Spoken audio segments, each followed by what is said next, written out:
Welcome to the Faith Ignite podcast YouTube channel. We're so happy that you tuned in. My name is Rosa Williamson and I'm one of the creators of the Faith Ignite podcast. Now, before you listen, make sure you click that like button, hit subscribe, and if this is impacting your life in any way, make sure that you share with all your friends and family. And also, lastly, turn on those notifications. We'll be launching an episode every 2 weeks, so make sure you have your notifications on so you're ready to listen and ready to have your faith be ignited. We just thank you so much from the bottom of our hearts for your support. Thank you for listening.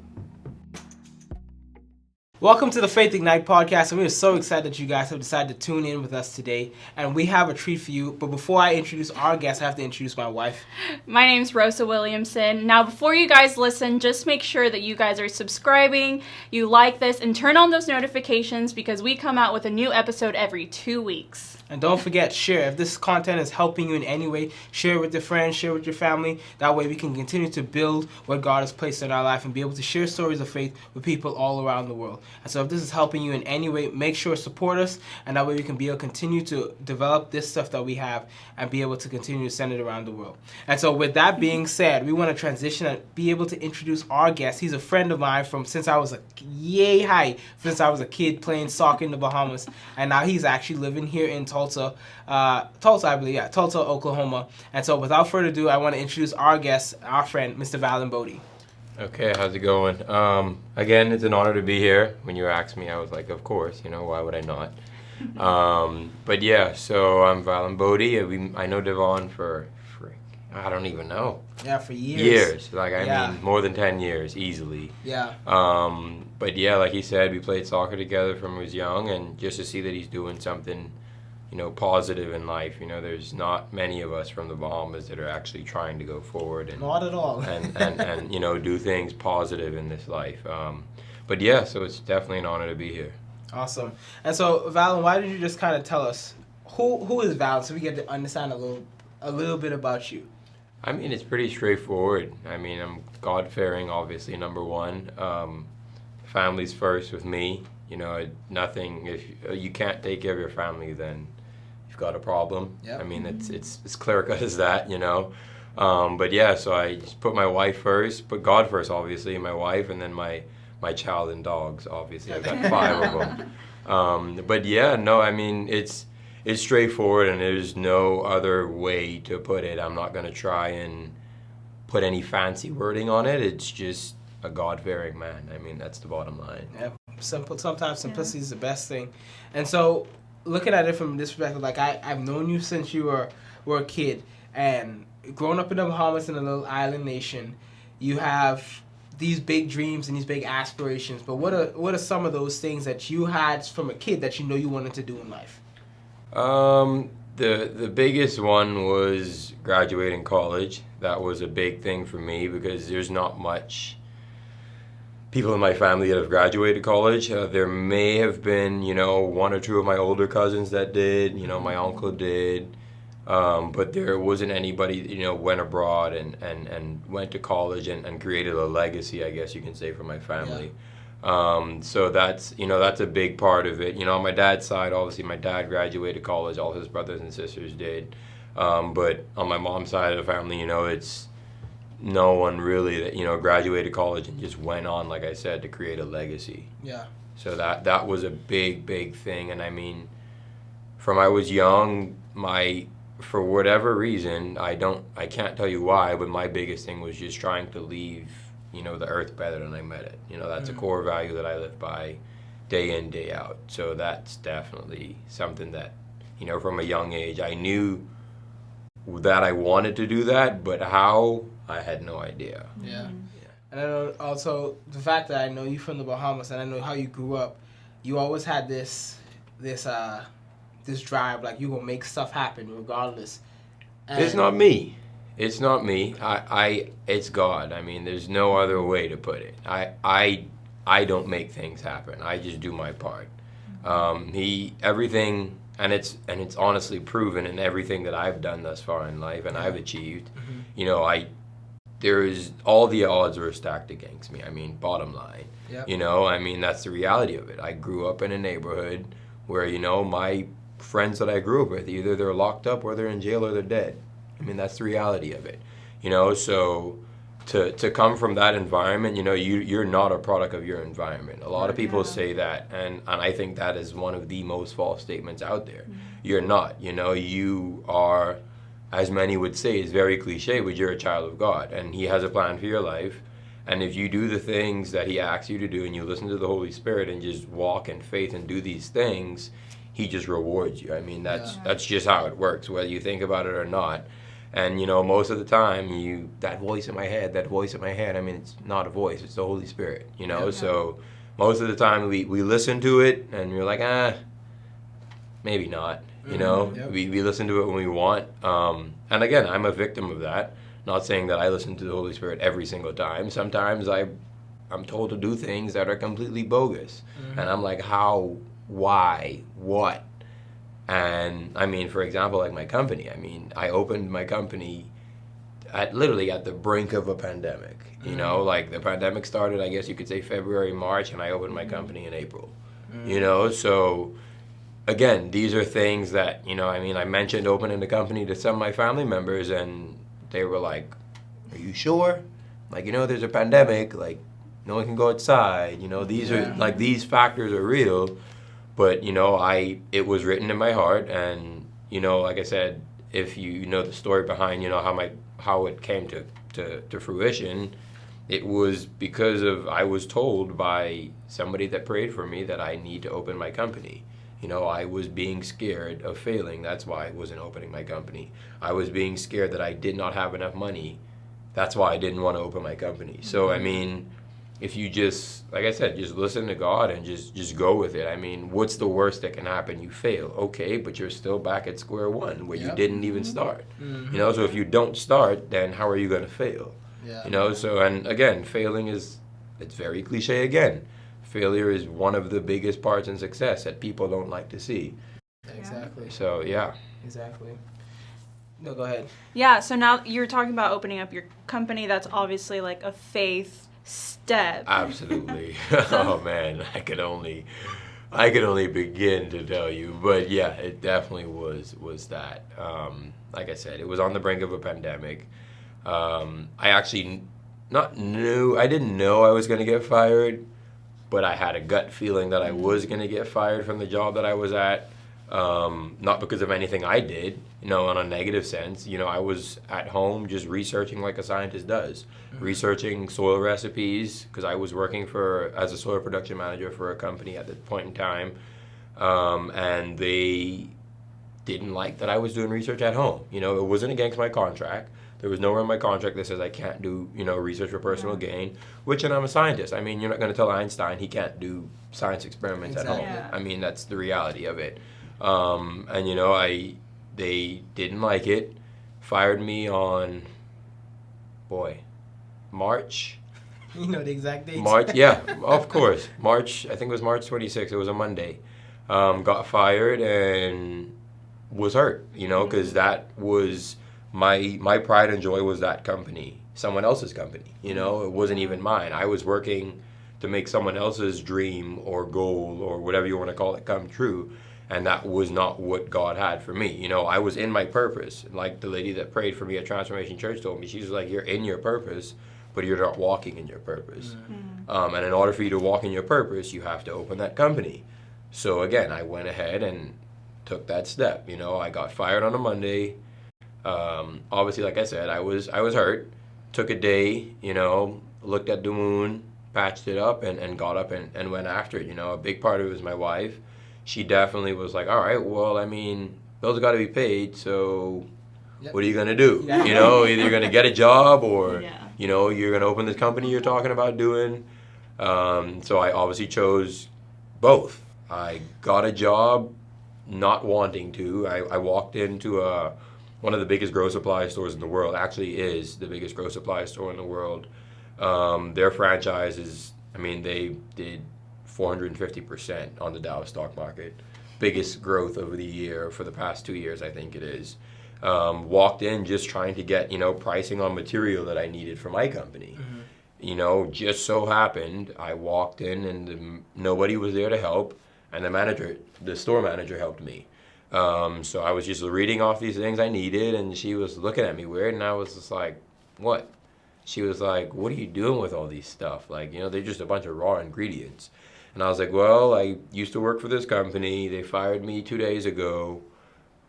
I basically need a job. I'm going to open my own soil company. And she was like, okay, so what are you looking for, in terms of a job? I was like, really just something to pay the bills. Like, Right. I'm going to open my company and eventually leave for 9 to 5, i.e. if I were to work here. But right now I just need to pay my bills. And she was like, okay, well, let me talk to corporate, see what we can do, send me a resume, all that stuff. Sent her my resume. Literally the day after, she was like, corporate got back to me, they saw your resume. I just have to do a formal interview because that's something that has to be a part of the hiring process. So just come in tomorrow. You don't have to dress up or any of that stuff. I'm just going to ask you a few questions just to have a formal interview on file, and we'll get you working as soon as possible. Now I'm thinking I'm going to be working about a week. Went to the interview Wednesday, did training Thursday and Friday, and I was to work on Monday. Literally within 7 days I was hired again. So I worked there, opened my soil company, obviously ran the numbers prior to all of this to see what it takes to open a soil company, and the numbers were 6 figures, and I was like, oh my goodness, how is this going to happen? During a pandemic. Literally, during a pandemic, who's going to give me $200,000 to open a soil company? Like, really? So, that was my leap of faith. I had, between my wife and I had like $2,000, just what we had to spare. So I took that. You were actually a part of the inception of the company, I did. So I took that money, bought ingredients, bought, the necessities, paid for a rental van, as you know, and drove to Missouri and mixed my first batch of soil. I had no location, no nothing. I was working out of my garage, just like Apple and Amazon and all these big companies. So God's willing, it's going to be that big as well. But that's what it was. It was just taking that leap of faith, and I now 14 months. It's what, June? Yeah. So Yeah. 14 months later, I went from 400 square foot 2-car garage to a 6,000 square foot building. Within 14 months, I went from $0 in sales last May to 6 figures in sales now. So obviously it's been blessed, and I've been blessed, and my family's been blessed, and I literally could not. There's no other way I could have done it without God. Like, if you, and I mean, as simple as today, like, I'm not rich. I don't have, hundreds of dollars in my bank account right now, but I have assets. Right. Yeah. I own 9 acres of land. What Bahamian, 26 years old, owns 9 acres of land? No one, probably. Owns a 6-figure soil company? Probably no one. I've got investors, and not, again, not bragging, but just to show, like, if you, like Pastor Michael Todd says, you got to have crazy faith. It's not crazy until it happens, Exactly. I told people what I wanted to do, and they're like, you're crazy, literally. I mean, you're opening a company to make soil that I can go outside and grab, it's not the same, obviously, but that's the general idea of soil, dirt. I don't make dirt. I correct people all the time. Dirt's dead, soil is living. It's a big difference there. But yeah, so it was just a leap of faith is what it was, and if you don't, you never know until you take that step. That's the bottom line. If you can't fail if you don't step. And one thing my life coach told me, him as well, Brad Shell, he told me, he was like, listen, when I was 21, I left a 6-figure job to become a life coach, and people laughed at me, and look at me now, I'm a millionaire. And he told me the same thing. He's like, you're 20, at the time when I was thinking about my company, I was 24, sorry. And that's when I told him what I was doing, and he was like, you're doing this for other people, well, what about you? What do you want to do in life? What is your dream? You're working to make someone else's dream come true. And at the time, again, I was, I guess you can say naive, for a lack of better words, but that's what it was. I wanted to make that company I was currently working for the best soil company in Oklahoma. And he was telling me, like, there's more to it. If you want to do it for yourself, then do it for yourself. You got to step out. If you don't step out, you're never going to separate yourself. If you don't step out, you're never going to step towards anything. You would just stand in the same spot. So, that those are just, again, like, I don't talk to Brad every single day or every week or every month. I talk to him probably every 3 to 6 months. And every time I talk to him, it's like, I spoke to him earlier this year. And when we hit, because he told me, he was like, listen, that $200,000 last year, he told me the $200,000 you're asking for, you're going to see that before your company's 1 year old.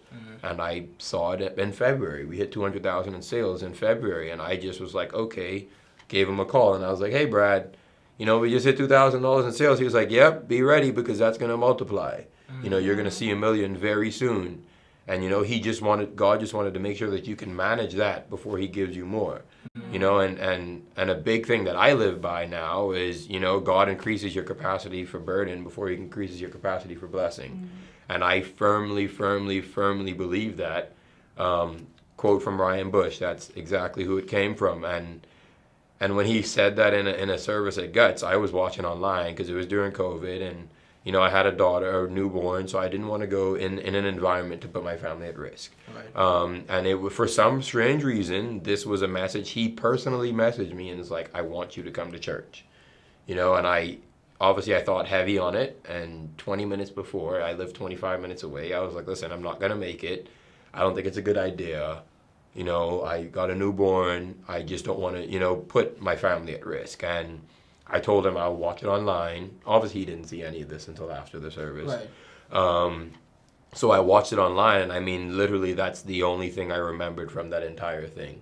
Obviously, I have notes, but to say off the dome what I remember is that. And I live by it every single day.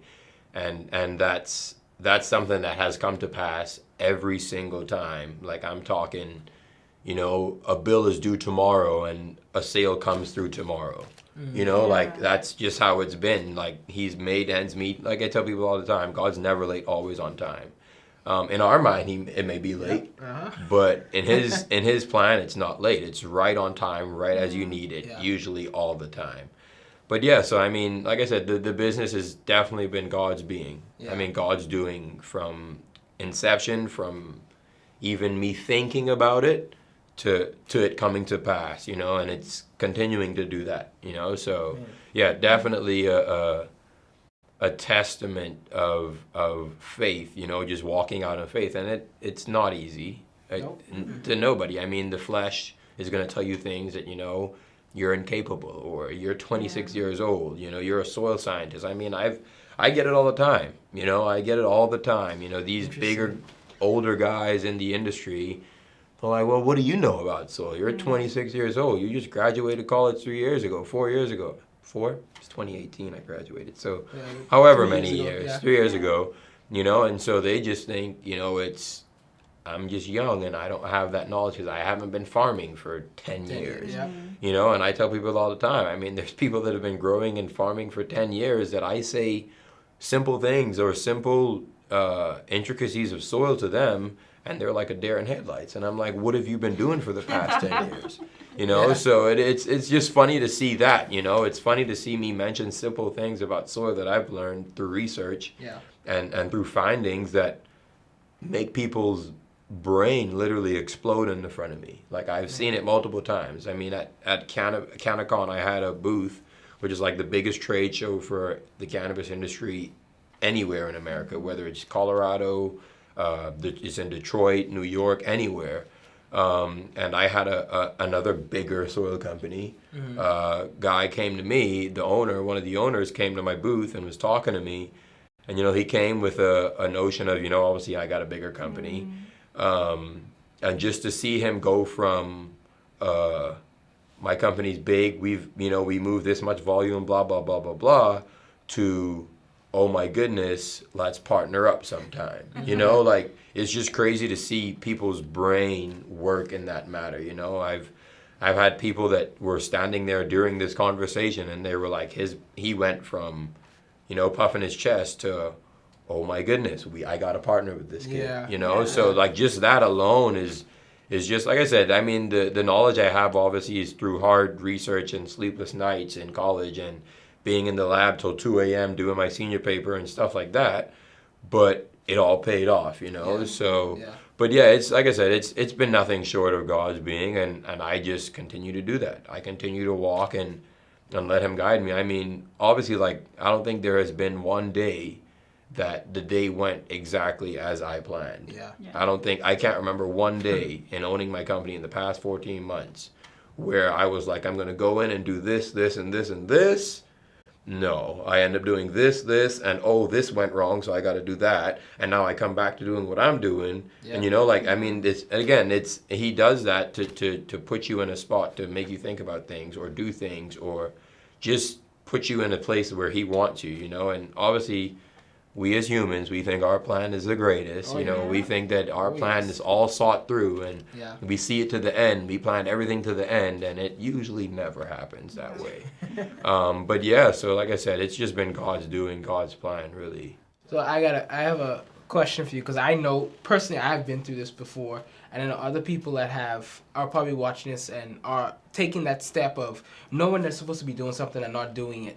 So when you decided to start this business, you had this idea.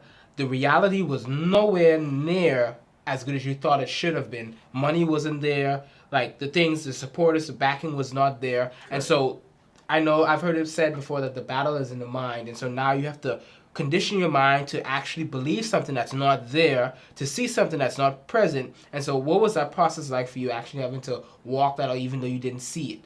The process was a lot easier in a sense of I had a lot of comfort in the prayer that was prayed when the lady at Transformation prayed for me. That was like I wanted to do it, you know, and all she did was kick me off the cliff, literally. And I mean, there's no shadow of a doubt. I honestly don't even know her name. Like, if I see her face, I can tell you, like, I saw her the other day, you know, during praise and worship. I think I can't remember which, I think it was the Easter service. And I saw her on the stage, and I, like, took a picture of her and sent it to my sisters. And I was like, is this the lady that prayed for us? And they were like, yeah, that's her. And I'm like, okay, well, I still don't know her name. But I was just trying to, you know, make sure I have that memory of what she even looks like, you know? Yeah. And like I said, the battle for me was, it wasn't really a battle, you know, like it was, she literally told me straight up, like, hey, you're in your purpose, but you're not walking in it. And in order for you to walk in it, you have to open this company, you know, and she called me out. She was like, listen, the only reason you're not doing it is because you're scared. You're scared to fail. You're scared that you're not going to do it. And I'm an individual that don't have the best, and the people don't know this, you know, I don't have the best self-confidence, and I don't have, but you can't tell that if you don't know me, Right. you know, and if I don't tell you that, you'll never know. You would never know that I was someone that, you know, almost committed suicide, you know, like people don't know that. And you would never know that because the typical, I'm always good vibes, always happy, always encouraging people. And that's because I just pour into people all the time, every opportunity I get. And that's, again, why I didn't hesitate to come on here and talk about it, you know. So for me, the battle was easy, but for others, it may not have been. Yeah. And the battle wasn't easy because leading up to, you know, like I said, I almost, back in junior college, I almost committed suicide. I almost jumped off a 4-story building. I literally pushed off. I was sitting on the ledge and pushed off, and everybody in my dorm was looking for me, couldn't find me. And my one best friend who I would go on the roof with, and we would always just stargaze and chill out and talk and just literally just detox and just relax, basically. Because, I mean, in New Jersey, the skyline is beautiful. You know, there's stars in the sky. It's just always cool. So, you know, like that night, he said something, told him to just go and look on the roof. And literally, he came to the roof, and just as I pushed off, he grabbed me with one hand. And mind you, I'm 154 at the time, probably 148, 152 pounds wet, you know, and he's shorter than me, very, very much stronger than I am, but he was a track runner, and he literally grabbed me as I pushed off and pulled me back onto the roof, you know, and it was like, what are you doing? And that's where the moment, it was like, whoa. Yeah. You know, like literally if he was 1 second late, I would have been on the ground, splattered. They would have opened the door, and I would have been laying there, potentially probably dead, and just moments like that, I saw like, okay, wait a minute, what's going on in my life is not that serious. Yeah. It's not worth it. And then, I had other moments, and like, as when I was in college playing, I had a car accident that I snapped my foot in half, like completely, Yep. And that was God's way of pulling me away from something that I love so dearly, soccer, and it made me focus a lot more on things that are more important, like my education. Granted, I always was putting education first. I mean, I had 3.6, that was my GPA, which is great for a student athlete, for anybody, but I was just, like, again, Brad called me out on it. I was just doing what I needed to do to get by so the coach doesn't round me, or, and I wasn't giving it my all. He told me straight up, you're a 4.0 student, but you're just lazy. You're just doing what you need to do to get by and making it happen. So that, that car accident was a big turning point in my life, as you know. I mean, you were there through all the pain, through everything, so that was my, just focus on school, focus on what's more important. I was pulled away. Again, I couldn't play soccer for, I think it was 6 months, 7 months. I didn't play soccer, it was probably it was the second darkest time of my life. I had no outlet, like if everyone knows me, I love soccer. That's my outlet. That's what I do to de-stress or not think about everything that's going on in life at the moment for at least an hour or two, however long I'm playing or at practice, so, but yeah, that's, for me, it was easy, making the step towards opening my company. Now, everything up to that point wasn't easy, as you know, as I just said, but that step is something that you have to take. If you don't take it, you'll never know, and you'll see, if you don't, I tell people all the time, if you don't do it, you'll wish you did, and if you do it and it fails, great, that's fine. If it fails, it's okay. Ask Steve Jobs, obviously may his soul rest in peace, how many times he failed. Ask Jeff Bezos how many times he failed. Ask Elon Musk how many space rockets just blew up, millions of dollars, but they would have never known what made it blow up if they didn't take that step to build that rocket, and that's things that we as humans, we're scared. Who wants to fail? Nobody wants to fail. I don't want to fail. I mean, that's the reality of it. You do not want to fail. But until you make peace that you have to fail to go forward and just take that failure and learn from it, I tell people all the time, if you fail, lose, or do anything that's not positive and it's negative and you don't learn from it, then you have a problem. Because there's a lesson in every single failure. Whether it may be something very, very small, there's a lesson in there. And if you don't search for that lesson, like, I'm not saying don't cry, don't be hurt.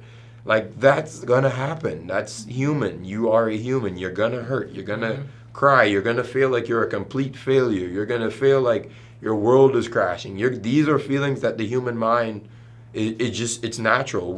If that's the case, then we wouldn't be human. We would be a prophet or whatever it may be. So that's where a big part of success is failure. I mean, the stairs, it's a reason stairs do this. You go forward and you go up. You go forward and you go up. You keep going forward, So, if you fall back, great. You get back up and keep going, So, so it's, again, I can sit here and talk all day. So go ahead and ask your questions. As you were talking, because you were talking about crazy faith, and I was reminded of the maybe faith that when they were like, if you just have 50%, and I feel like when you were telling your story, you were at like 49, and then that lady came in, and you're like 50, and that's all you needed. Yeah, to literally, keep on going. literally. I mean, it goes back to the Bible verse. You only need a faith the size of a mustard seed. If you know the size of a mustard seed, I mean, like, it's tiny, tiny. It's literally very, like, I don't even have something that small on me. Like, that's how small a mustard seed is, and you can move a mountain with that. Like, just think of small stuff like that. Just thinking of that just now just gave me the chills, because that's all I had.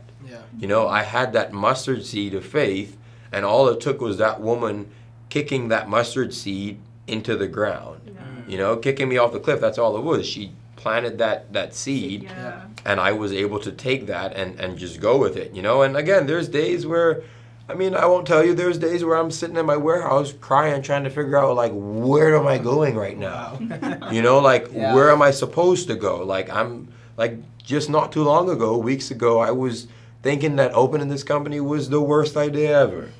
You know, but again, if I didn't have that moment, I would not appreciate the moment of when I've got thousands of dollars in sales, or when I'm super busy like now. Like, as you can see, I sound like I'm sick because I've been working 12, 13, 14-hour shifts, you know, 2 8s, going home, eating dinner with my family, and going back to work until 3 a.m. in the morning, and going home and taking a 3-hour nap and going back at 6, 7 a.m. You know, like, that's what it takes, but that's things that people don't see. They don't understand. That's what it takes. If you want to open a company, then you better be ready for a mental battle, because that's what it is. Like you said earlier, that's probably 80% of the battle. The physical side of things it's easy to do, but the mental is what usually takes over in the end. You know, I mean, it's simple as going back to soccer. Soccer is a 90% mental game, 95% mental game. You know, and just like anything else in life, med school. Yeah. I mean, you know, like, my wife's a nurse. I don't know how she does it. Like, I literally went on the floor one night when I took her dinner, and I literally sat there, and it was just like chaos going around me. And I'm just asking, she's doing like 10 different things one time, and I'm just like, what in the world? This patient's beeping, and this one's about to die. And it's like, how do, you know, like, you know, like, but that's her purpose. That's what she's good at. So it's easy for her to do, you know? People look at me and like, how did you make such good soil recipes? I don't know. You know, I have the base knowledge of what needs to be done, but everything else, I just let God do the work. It's my hands, and I just go at it and build recipes, you know? So, but yeah, it's just, you've got to step back as your flesh and just let the Holy Spirit do its work. I mean, that's the bottom line. So as we wrap this up, this is something we like to do with all of our guests. But what is something that you would want to leave with our listeners? One piece of advice that you would give them so that they can, I guess, avoid some of the things that you've learned in your life, and something that can help them moving forward in their purpose and their destiny. It's the same thing that I've said before. Is just God will always.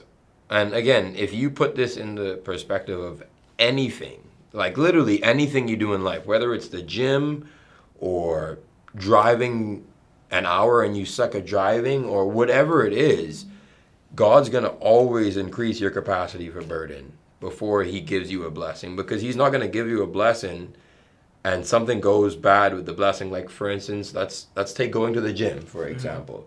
You know, in order for you to build muscle, you have to break muscle. You have to push your muscles. So you're increasing the capacity for burden before you increase your capacity for blessing. If you don't work that muscle till it can't work anymore, or work that muscle until it's reached its limits, then how is it going to build muscle to be better? You know, so and that's it. That's just it. That's the little nugget of wisdom. That little golden nugget is that. And I live by it every single day. You know, when things get hard, I'm just like, okay, how is this increasing my capacity for burden? You know, like, how is this not being able to pay this bill until the day before, you know, increasing my capacity for burden? How? I mean, it's simple. It's trusting God. I mean, if you don't trust him, then you have that maybe faith, you know? You've got to have that maybe faith to understand, like, okay, well, if I'm on the fence about this, then it does happen.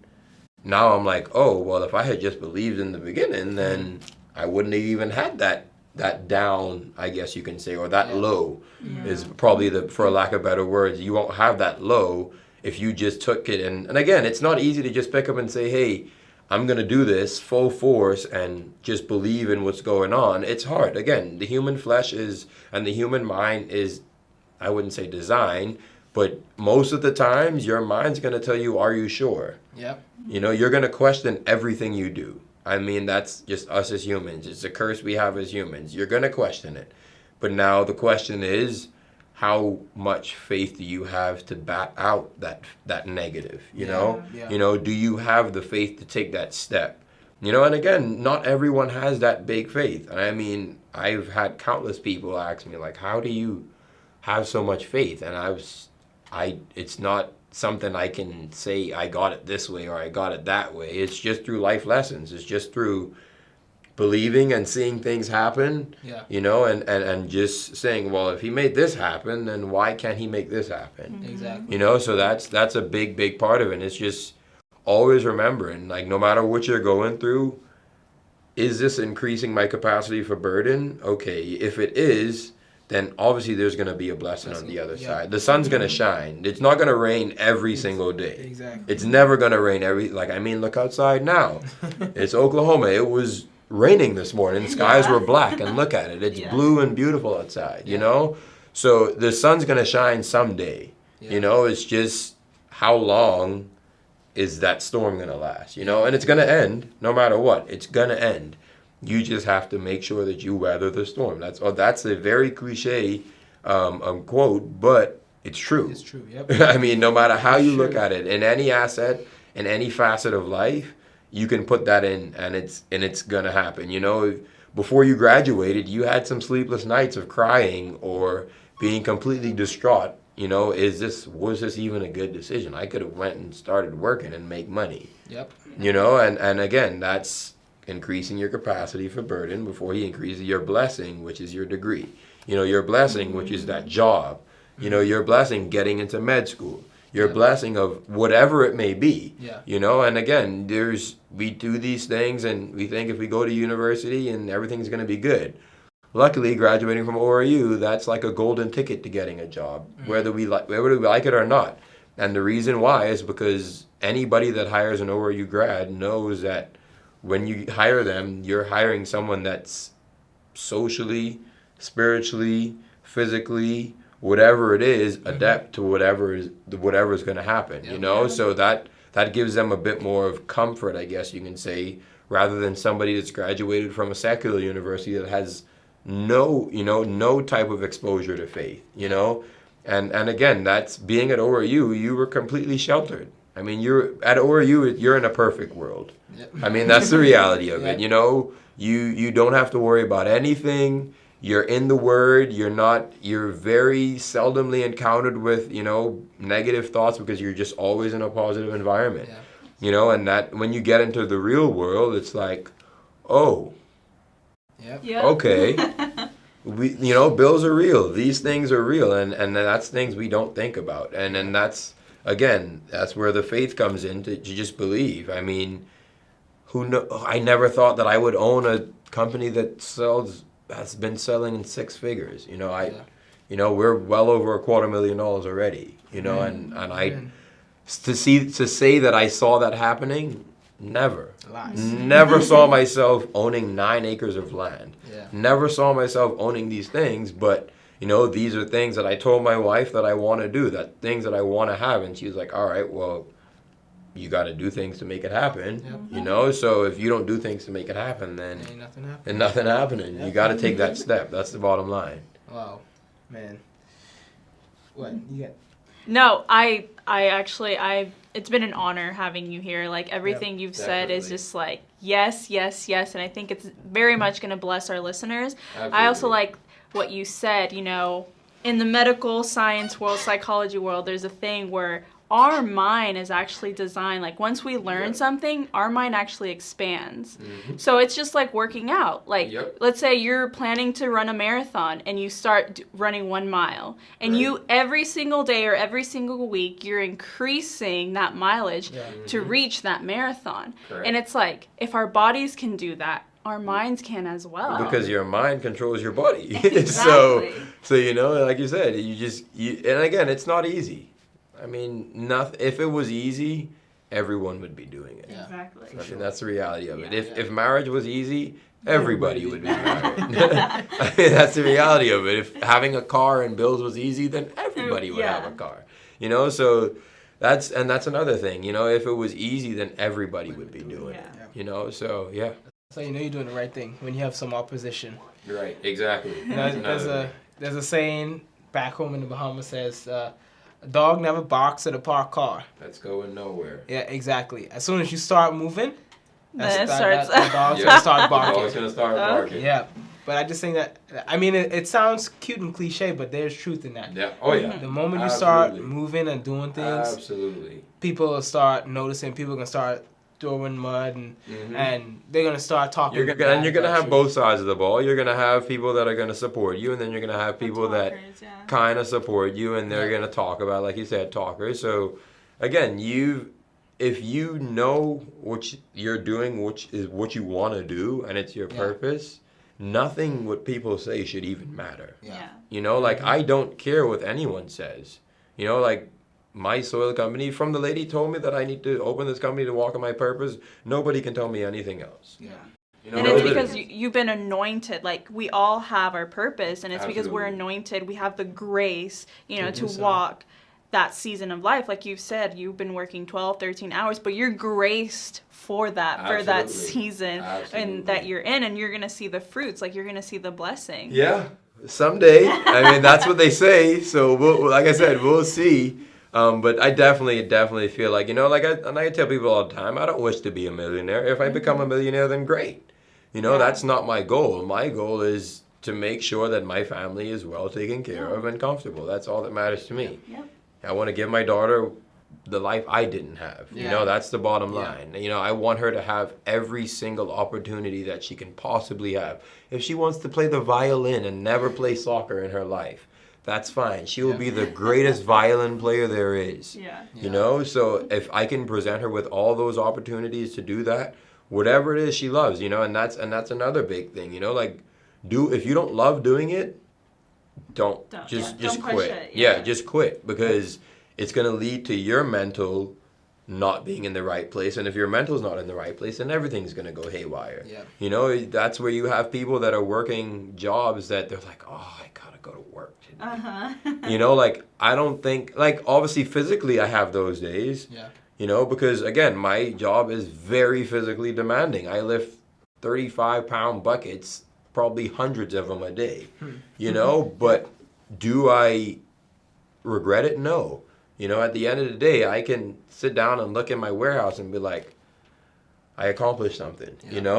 Again, young Bahamian from a very small neighborhood, living in another country, owning acreage bigger than the neighborhood I grew up in, or as big as the neighborhood I grew up in, owning a company that, again, if you think of soil, you're like Miracle Grow. Yeah. Scott's Landscaping, Miracle Grow. Miracle Grow, that's all people know. That's soil, so that's, obviously if I ever get that big, then it's going to be a lot of stress. I don't want to be that big, I'll be completely honest. But if God sets it that way for me to be that big, then great. He's going to equip me with a team to be able to do that. And again, you guys have a team to do what you're doing. You're not going to do it alone, and then that's something people think that, I can do it all by myself. You can do bad all by yourself. Oh, yeah. And I mean, that's very cliche, and obviously I hate to refer to Medea or Tyler Perry as it, but that's very truthful. You can do bad all by yourself. You're not going to do everything good by yourself. I'm sorry. I don't care who you are. There's going to be a point in time where you're going to have somebody help you. Like now, like my company's at the point where I have to step away from being in the warehouse every single day, because now I have to be marketing my product. I have to go to this place and sell my product. And, because when people buy your product, they buy you. My logo is me, literally is me. When people look at that, they see me. So if I can't sell that brand, then if I don't believe in it and I can't sell it, then how am I going to get someone else to buy it? Exactly. So, but yeah, it's like I said, I can go on and talk for hours on hours on end. Like my wife told me, I talk too much, but that's okay. But yeah, I just, trying to inspire people that, if you have a dream, then go and get it. If you fail in the process, good, but learn something from it, and don't think if it's a dream, it's probably written in your heart. Just go with it. Again, if it was easy, everybody would do it. Amen. Valin Bodie, ladies and gentlemen. Man, seriously, we just want to thank you for just coming on, just being able to share with us. Thank you for having me. The stories, I mean, I'm pretty sure this doesn't just stay within a religious circle, but this is applicable to any business. Absolutely. Like any startup, anything. Like these are the challenges that you as your own business owner had to go through, and now look at you, and then you're thriving, you're growing, you're continuing to expand. And so I just want to say on behalf of Rose and I, man, we're so grateful to have you come. Like I said, the minute you told me, I responded in literally not even 2 minutes. Like you sent a text, and I was like, absolutely. You know, it's literally an honor to be here because, again, I don't know who I may inspire. That's true. You know, I have no idea. Somebody may want to open a shirt printing company. I have no idea what it takes to do that. Yeah. But I may have said something tonight that may have kicked them off the edge. Exactly. You know, and make them dive into the deep end. You don't know if you can swim until you dive in. Exactly. You know, so, and again, if you know about the human body, you're innate, you're going to doggy paddle. You're going to live. You're not going to die. You know, and obviously with God on your side, you're definitely not going to die, you know? So just don't be afraid to jump off in the deep end and go for it. You'll never know until you do it. Amen. Well, if this content is helping you or inspiring you or motivating you to do anything like start a business or something, please like, share, subscribe, and so that we can be able to share this message around the world. And like Valin said, I mean, he had an amazing testimony of how things weren't always in his favor, but he kept at it. He was consistent. He had faith with what he was doing, and now look at him 14 months later. He's doing well with his business, started with nothing in his garage, but now has acreage where he's now developing his product to do amazing things around the world. And so if this is blessing you, like I said, go ahead, share, like, subscribe, and make sure that you're continuing to ignite your faith to believe God for even greater. So until next time, we'll see you guys right back here.